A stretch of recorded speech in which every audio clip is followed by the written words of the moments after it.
la Bible. Genèse 37.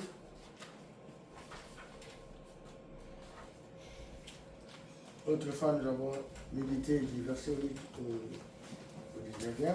Aujourd'hui, nous allons commencer au verset 11 au verset 18. Voilà. On se met debout pour la parole divine. Genèse 37. Genèse 37, nous partons du verset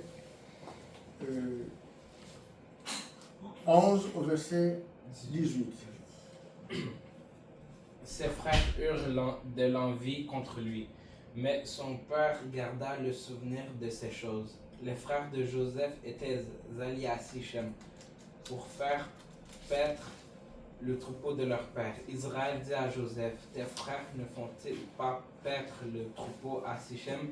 Viens, je veux t'envoyer vers eux. Il répondit, me voici. Israël lui dit, va, je te prie, et vois si tes frères sont en bonne santé et si le troupeau est en bon état, et tu m'en rapporteras des nouvelles. Il l'envoya ainsi de la vallée d'Hébron, et Joseph alla à Sichem. Un homme le rencontra. Comme il errait dans les champs, il le questionna en disant, que cherches-tu? Joseph répondit, je cherche mes frères. Dis-moi, je te prie, où ils font paître leur troupeau. Et l'homme dit, ils sont partis d'ici, car je les ai entendus dire, allons à Dothan. Joseph alla après ses frères, et il les trouva à Dothan. Ils le virent de loin, et avant qu'il fût près d'eux, ils complotèrent de le faire mourir. Amen. Amen. Acclamons la parole de Dieu.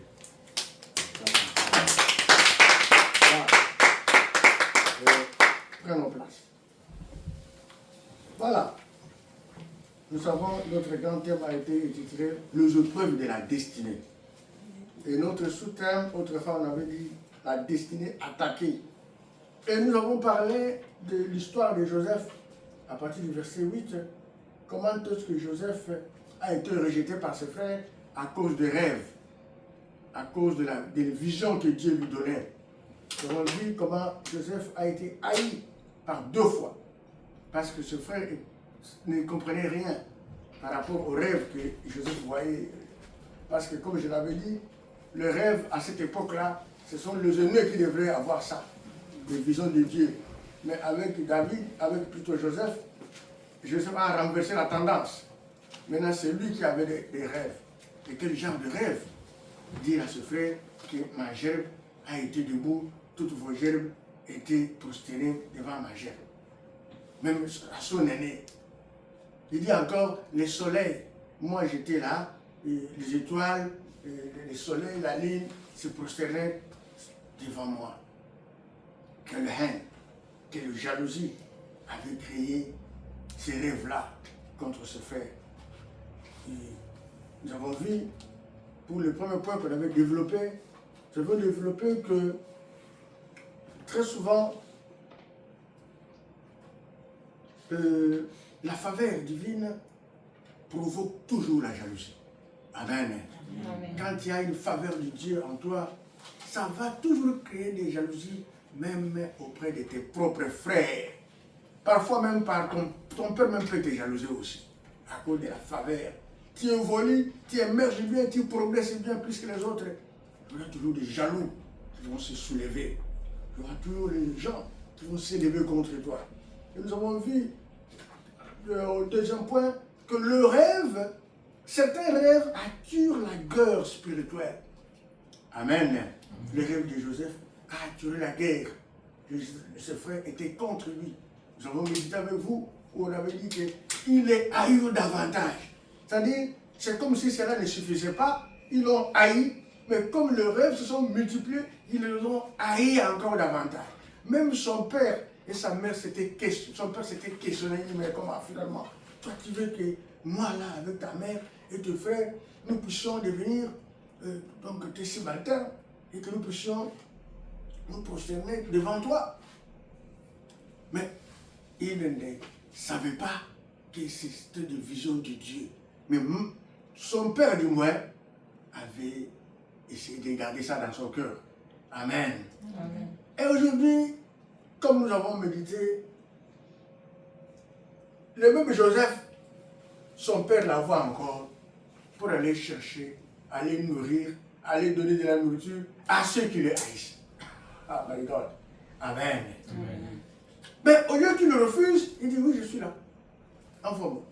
Allez-y comprendre. Quelqu'un qui te haït, on te dit envoie-moi, on te dit je vais t'envoyer, toi aussi tu acceptes. Le sous-thème d'aujourd'hui, c'est intitulé l'isolement précède l'élévation. Amen. Ce que nous allons développer, c'est l'isolement. Ça, c'était une façon de l'isoler encore davantage. Son père l'a isolé encore. Parce que pour Joseph, en principe, il devait être à côté de Jacob pour le protéger contre ses frères qui le haïssent. Mais lui, il envoie encore chez les personnes qui le haïssent. Mon frère, l'isolement précède l'élévation. Quand il est arrivé là-bas, sur le chemin, malgré que ses frères le haïssaient, malgré qu'ils étaient ses opposants à lui, mais il a dit non, pas de souci, je vais partir, papa. Je vais les ramener la nourriture.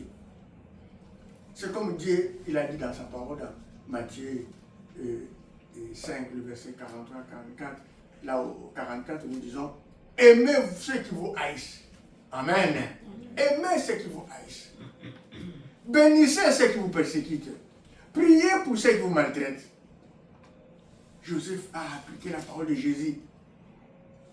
Il a accepté d'aller vers les personnes qui les haïssaient, vers les personnes qui les maltraitaient, qui les haïssaient davantage, qui ne voulaient pas de lui.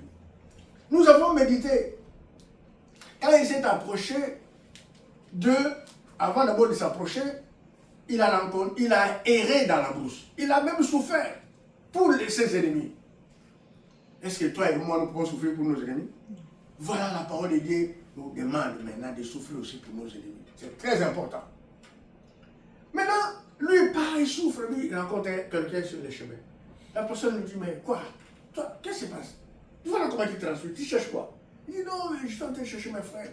Est-ce que tu ne les as pas vus quelque part? Il dit, effectivement. J'ai vu tes frères, mais ils ont dit qu'ils vont aller quelque part, vers Dothan. Il dit, ok, d'accord. Il a continué le chemin. Regarde, avec sa souffrance, pour ses frères qui les haïssaient, les mêmes frères que lui apportaient la nourriture, le voyant à distance, ils n'ont même pas pensé, ils n'ont même pas regardé le bienfait de Joseph, la nourriture qu'il apportait avec de l'eau. Ils ont dit, ah, le voilà. Et immédiatement, avant qu'il n'arrive auprès d'eux, ils ont commencé à comploter pour lui faire du mal. Amen. Et quel mal lui ôter la vie, les tuer. Cela nous arrive aussi, que ce soit dans nos familles, que ce soit là où nous travaillons, que ce soit dans le quartier. Quand tu évolues, quand tu émerges, les gens nous haïssent, ne soyons pas étonnés. Amen. Mais cela ne nous interdit pas, ne nous empêche pas de faire du bien à nos ennemis. Cela ne nous empêche pas à secourir ceux qui nous maltraitent. Joseph a été envoyé seul vers ses frères opposants. Mais quel est le principe spirituel dans ce que nous avons médité là? Mon frère, ma soeur, Dieu peut permettre à toi, à moi, à nous exposer au danger, tout simplement pour accomplir un plan supérieur dans ta vie, dans ma vie. Amen. Amen. Ne croyez pas que c'est toujours un danger, c'est toujours un malheur. Non, Dieu peut permettre ça. Dieu peut t'exposer devant le méchant pour accomplir un plan supérieur, un plan merveilleux. Voilà comment Dieu a exposé. Dieu savait que Jacob savait que ses frères-là ne voulaient plus de son fils. Mais c'est lui qui l'a encore envoyé. Voilà pourquoi cette parole s'accomplit dans Romains 8, les versets 28. Dieu dit ceci: nous savons du reste que toutes choses concourent au bien de ceux qui aiment Dieu, de ceux qui sont appelés selon son dessein. Amen. Amen. Donc, malgré que son père l'a envoyé vers les ennemis, ses opposants, mais c'était le dessein de Dieu. Dieu avait planifié comme ça. que cela devrait arriver comme ça. Mais comme cela devrait concourir de cette manière-là, il devrait subir ça. Parce que c'était le plan de qui? De Dieu, pour l'élever. Amen. Pour l'élever plus tard.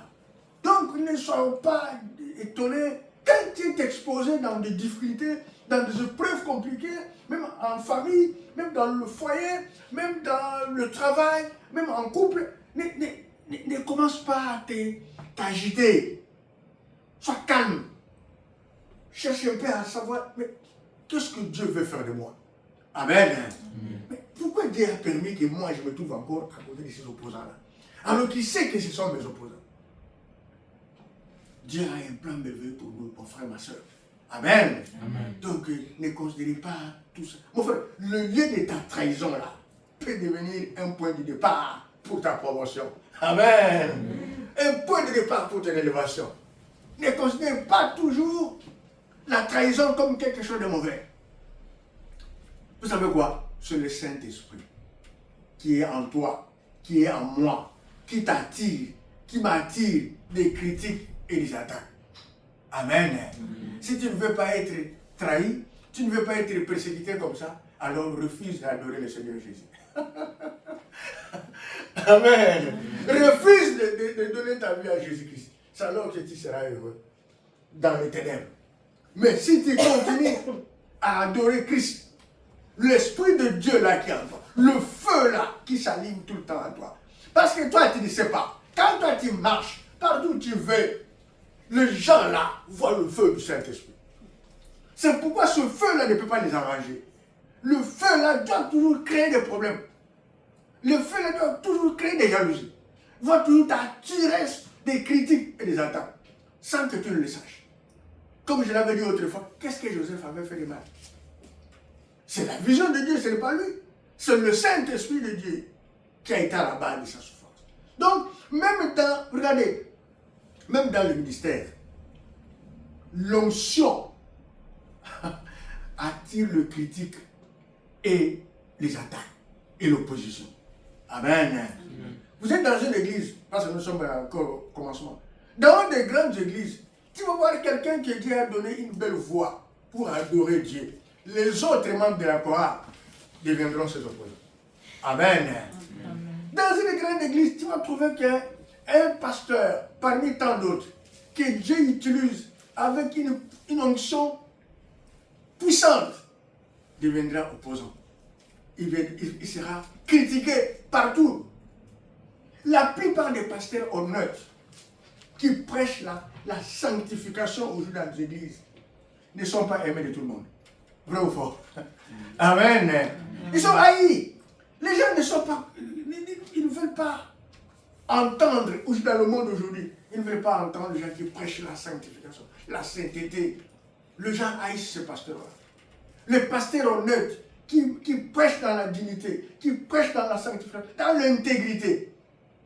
Même les chrétiens vus de ces églises-là, ils quittent les églises. Pourquoi? Parce que la plupart des chrétiens aujourd'hui aiment les églises où on leur prêche seulement des prophéties, on leur prêche des bénédictions, où l'on parle seulement des combats spirituels, alors qu'ils oublient que c'est la sanctification qui précède la bénédiction, c'est la sanctification qui précède la restauration, c'est la sanctification qui précède même la victoire dans le combat spirituel.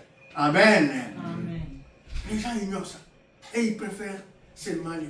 Voilà pourquoi. Parce que quand il y a une vraie onction de Dieu, les gens vont te haïr comme Joseph. Amen. Acclamons la parole de Dieu. Notez, mon frère, ma soeur, même là où vous étudiez, les gens vont vous haïr. Quand tu vois qui excelle, ils vont te haïr. Ne soyez pas étonnés. Amen. Ne soyez pas étonnés. Il faut comprendre seulement que ça, c'est l'onction de Dieu qui est en train de travailler. Amen. Voilà. Donc, la trahison des hommes peut déclencher ton repositionnement. Waouh, divine. Ton élévation, ta destinée ou ton étoile qui était cachée. Amen. L'étoile de Joseph était cachée. Mais c'est juste cette trahison qui a dévoilé ça. Parce que s'il n'était pas jeté dans le trou, s'il n'était pas vendu, est-ce que l'étoile allait se manifester? Est-ce qu'il allait être repositionné en Égypte, dans le palais royal? Non. Est-ce qu'il allait prendre le pouvoir en Égypte? Non.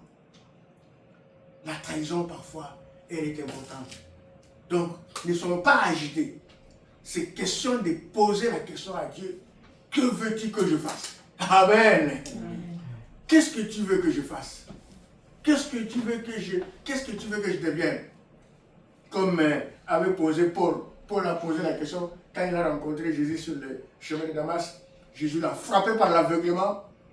À Paul dit, quand il était, qu'est-ce que tu veux que je fasse?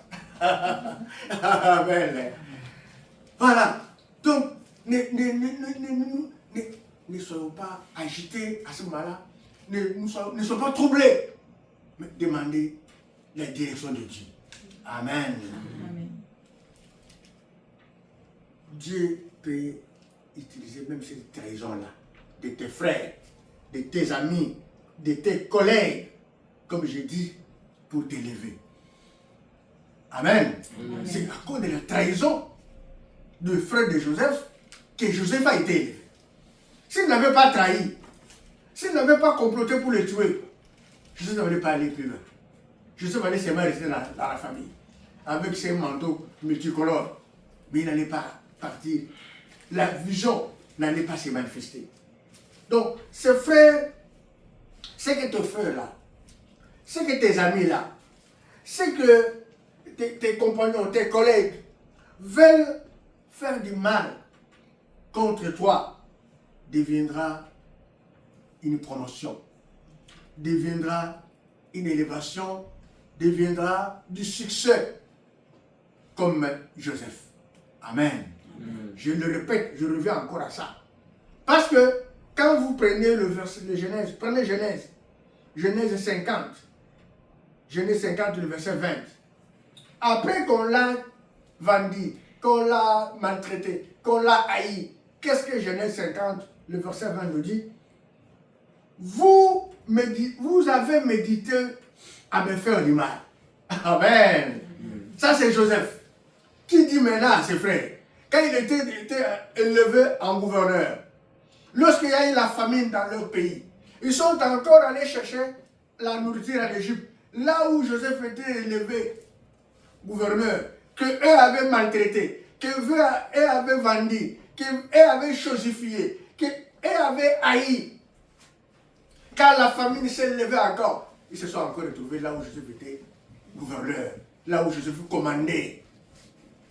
Maintenant, quand ils se sont présentés devant, ils ont trouvé, quand Joseph avait mis l'histoire un peu longue là, Joseph avait mis une coupe dans leur sac quand ils retournaient, et on les a rattrapés encore, et on les a retournés vers Joseph. Ils ont commencé à trembler. Ils ont commencé à demander pardon à Joseph. Mais ils ne savaient pas. Mais qu'est-ce que Joseph leur a dit? Quand ils se sont rendus compte que c'était leur frère, Joseph leur a dit quoi? Que leur frère qu'ils avaient maltraité avait été devenu gouverneur. Il était devenu celui qui devrait encore sauver la famille. Qu'est-ce que Joseph leur a dit? Vous aviez, au verset 20, vous aviez médité de me faire du mal. Dieu l'a changé en bien pour accomplir ce qui arrive aujourd'hui. Amen. Donc, ce que vous m'avez fait du mal hier là, vous ne le saviez pas. C'est pour que vous alliez, pour que nous puissions vivre ce que nous sommes en train de vivre aujourd'hui, qui arrive aujourd'hui. Pour sauver la vie à un peuple nombreux. Amen. Quelqu'un peut te faire du mal sans savoir que c'est pour lui sauver encore la vie. Amen. Voilà pourquoi il ne faut pas en prendre comme quelque chose de mauvais. Nous avons beaucoup d'exemples. David avait été élevé en roi. Il était où? C'est à partir de la bourse. Amen. C'est à partir de la bourse. Toute la famille était restée dans la ville. Ils mangeaient bien. Les aînés étaient là, qui pouvaient même s'occuper des brebis. Mais ils ont pris David, les cadets. Ils l'ont chosifié. Ils ont dit à lui là, papa, il n'a qu'à s'occuper de nos brebis là. Il est inutile. La personne qui te voit inutile là, demain, tu deviendras utile pour lui. Amen. Acclamons le Seigneur.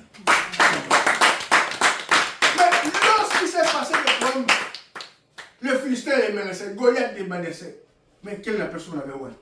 C'est David.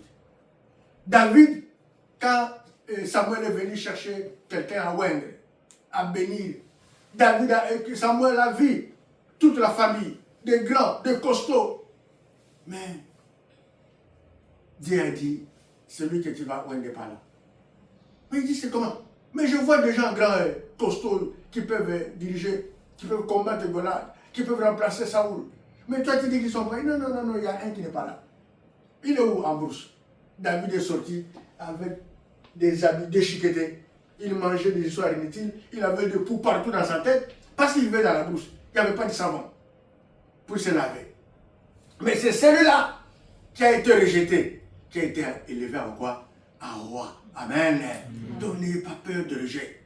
N'ayez pas peur quand les gens vous rejettent. Ne craignez pas ça. Regardez Jésus. Moïse, waouh, qui a sorti le peuple de l'esclavage. Mais, mon frère, ma soeur, où est-ce que Dieu l'a trouvé? Dans le désert. Il était en train de paître les brebis. À cette époque-là, mon frère, ma soeur, vous devez savoir que les gens là qui paîtaient les brebis, on les appelle dans notre pays le bouvier. Hein? C'est qui emmènent les brebis dans la forêt là.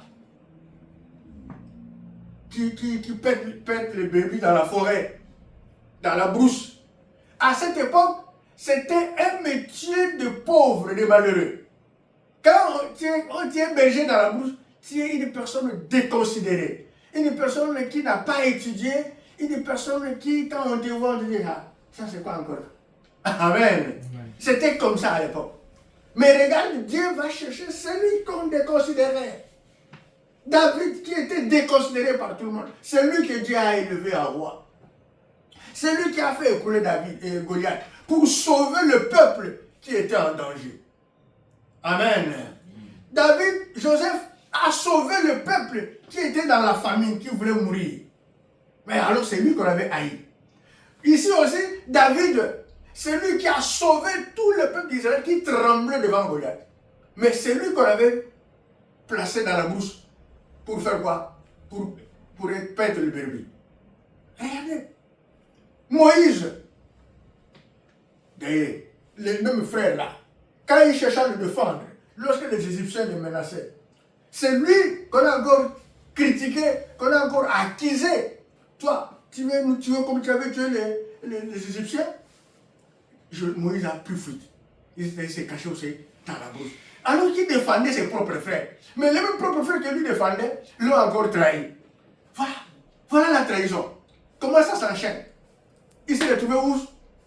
Dans le désert. Et là, il n'avait rien à faire. Il s'est retrouvé misérable. Il s'est dit, mais qu'est-ce que je vais faire maintenant pour avoir ne fût-ce que du pain? Il est allé accepter de travailler comme berger. Et là, pour maintenir même son survie, pour maintenir même sa vie, pour avoir ne fût-ce que du pain, pour manger ne fût-ce que quelque chose de meilleur, il a accepté d'aller épouser la femme de son patron, la fille de son patron. Uniquement pour manger. Regarde quel type de souffrance il avait vécu dans la brousse, dans le désert. Mais c'est cette même personne-là qui a été rejetée, qui a souffert dans le désert. C'est lui que Dieu a récupéré, que Dieu est allé chercher pour accorder une grande mission de libérer le peuple en Égypte, qui était dans la servitude la plus totale, qui mourait, qui était maltraité. C'est la personne qui a été haïe, rejetée, qui les a libérés. Amen. Alors, mais pourquoi toi et moi, nous craignons lorsque les gens nous haïssent?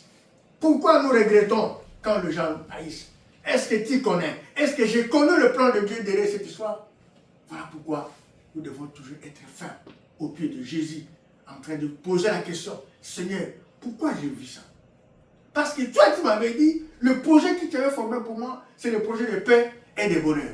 Mais comme cela, ça arrive comme ça, alors je voudrais savoir de quoi il est question. Veux-tu m'utiliser? Ou bien qu'est-ce que tu veux? Il faut poser la question à Dieu, au lieu de te lamenter, au lieu de te plaindre, au lieu d'aller parler à gauche, à droite, au lieu de murmurer de part et d'autre. Amen. Il faut demander à Dieu.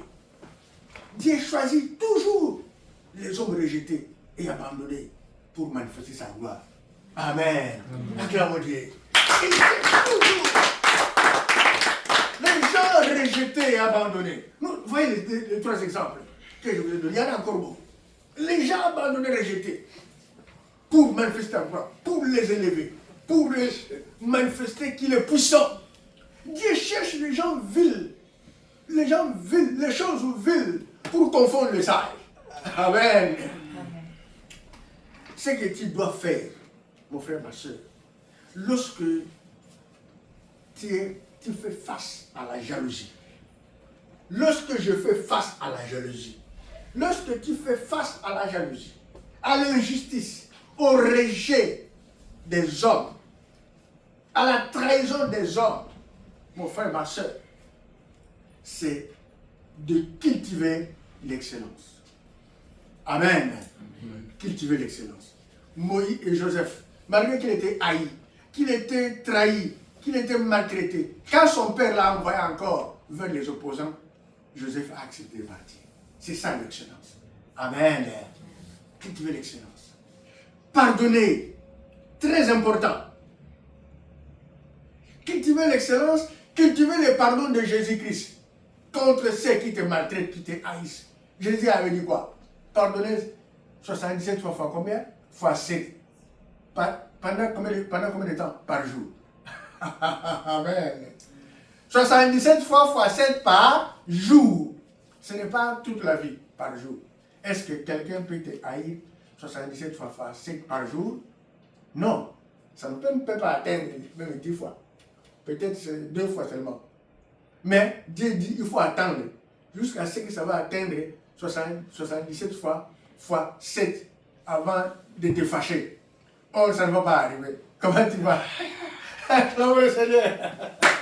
Ça ne va pas arriver. Donc, tu es obligé de pardonner. C'est ça l'excellence. De pardonner ceux qui vous battent. De pardonner ceux qui vous haïssent. De pardonner ceux qui vous rejettent. De pardonner ceux qui veulent de mal en toi. De pardonner ceux qui creusent le trou sur ton chemin. De pardonner ceux qui tentent de pièges sur ta route.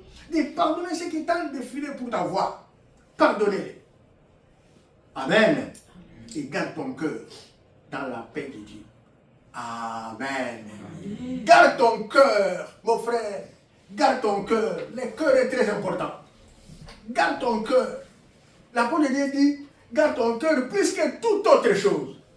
Mais si tu laisses ton cœur emballé dans le conflit, emballé dans tout ce qu'on te dit, emballé par là, on dit ceci, toi aussi tu pars, on fait ceci, toi aussi tu t'agites, on te dit ceci, toi aussi, tu vois, ces gens-là, tu cultives la douleur dans ton cœur. Non, garde ton cœur. Amen. Amen. Pardonne seulement. Garde ton cœur dans la paix. Dieu dit, le cœur est la source de la vie. Mon frère, ma soeur, garde ton cœur dans la paix, dans la joie, comme nous avons chanté là. Waouh, cette chanson-là ne peut pas manquer tous les jours, les deux chansons-là. Garde ton cœur dans la paix. Très important. Très important. C'est dans le cœur il y a la vie. Quand ton cœur est troublé, c'est fini. Tu es perdu. Amen. Garde ton cœur. Garde la paix. On parle mal de toi. Garde seulement ta paix. Dis à Dieu, donne-moi ta paix. Amen. Comment tu vas garder la paix? Il faut prier. Jésus a dit, je vous laisse ma paix, je vous donne ma paix. Que votre cœur ne se trouble pas, que votre âme ne s'alarme pas à cause de la jalousie des gens. À cause de la jalousie, que ton cœur ne se trouble pas. C'est Jésus qui a dit. Et que ton âme là ne s'alarme pas à cause de la trahison, à cause de l'injustice des hommes, à cause de la maltraitance. Non. Garde ton cœur en Dieu. Dis au Seigneur, Seigneur, remplis-moi de la paix. Amen. Amen. Seigneur, donne le repos à mon âme. Waouh. Ce sont là les prières qu'il faut faire. Ne te trouble pas, ne t'agite pas, ne te mets pas en colère, ça ne va pas te profiter. La colère va te donner encore des maladies incurables. Amen. Ne te mets pas en colère, ne sois pas surpris de ça. Joseph en a vécu, il n'avait rien fait du mal. Garde ta paix, c'est très très important. Ne sois pas impulsif. On dit ceci, tu t'agites. Non, garde la paix du cœur. Et ça, il n'y a que Jésus-Christ qui donne. Mon frère, ma soeur, de charger toutes tes faiblesses, tous tes soucis auprès de Dieu. Amen. Il a dit, venez à moi, vous tous qui êtes fatigués des critiques, des attaques, des jalousies, des maltraitances de gens. Venez à moi, vous tous qui êtes fatigués parce qu'on vous haïsse. On vous haït. Venez à moi. Déchargez sur moi tous vos fardeaux, tous vos jougs. Et moi, je vous donnerai le repos de vos âmes. Amen. Amen. Il dit, il va prendre ça. C'est ce que David et Joseph a fait. Malgré qu'on les haïssait, malgré il ne disait rien. Il dit, Seigneur, souviens-toi de moi. Amen. Acclamons le Seigneur. Souviens-toi de moi. Et à la fin des comptes, malgré les épreuves, Dieu était toujours avec lui. Il était là. Chez Potiphar, la fin de Potiphar voulait lui créer encore des problèmes. Dieu était là. Dieu l'a sauvé. En prison, Dieu l'a sauvé. On l'a abandonné. Dieu l'a sauvé. Parce que Dieu lui donnait la paix. Et dans la prison, Dieu lui a rendu encore au roi là-bas, chef de la prison. Mon frère, je finis pour dire, ne réagissons pas. Ne réagis pas face à la trahison, face aux menaces, face au rejet, face à l'injustice. Ne réagis pas par la chair. Amen. Amen. Ne réagis pas par la chair. Laisse Dieu défendre ta cause. C'est très important. Amen. Amen. Laissons Dieu défendre notre cause. Parce que vous savez quoi? La jalousie, la trahison ou l'injustice, sans cause, révèle la faveur de Dieu dans ta vie. Révèle que tu as la faveur de Dieu. Révèle qu'une élévation est cachée en toi. Amen. Comme Joseph. Acclamons le Seigneur.